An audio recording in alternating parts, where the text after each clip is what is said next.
So when we're talking about the field of Israel education, and in particular the field of Israel education in the Jewish community, we know that we're teaching more than information.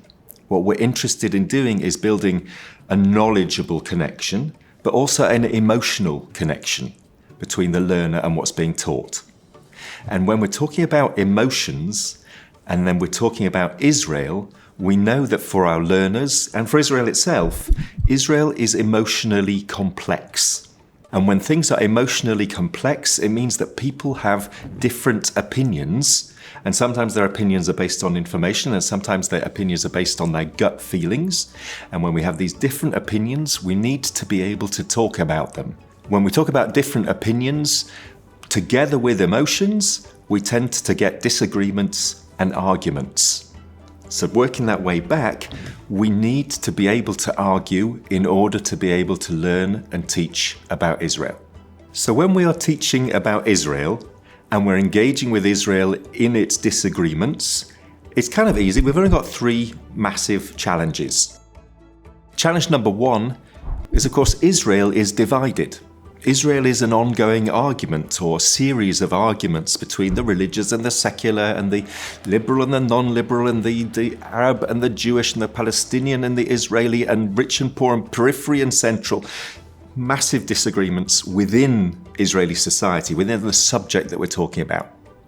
At the same time, our learners and the communities in which they live are divided about what does it mean to support Israel? Should we be supporting Israel? Where does critique come in? What about the status of women? What about the status of Reform Jewry within Israel? Again, endless divisions. So we have the challenge that Israel is divided.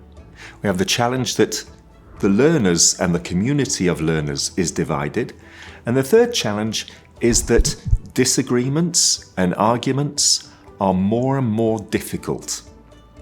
There seems to be more and more of a price to be paid, a social price to be paid for disagreeing.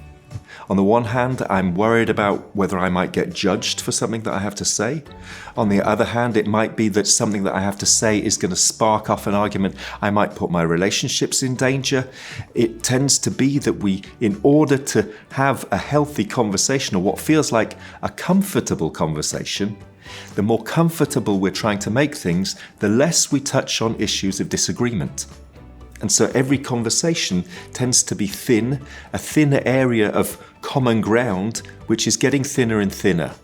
And what we need to do is dig into the depths of our disagreements in order to have meaningful conversations. God, I was convinced by that.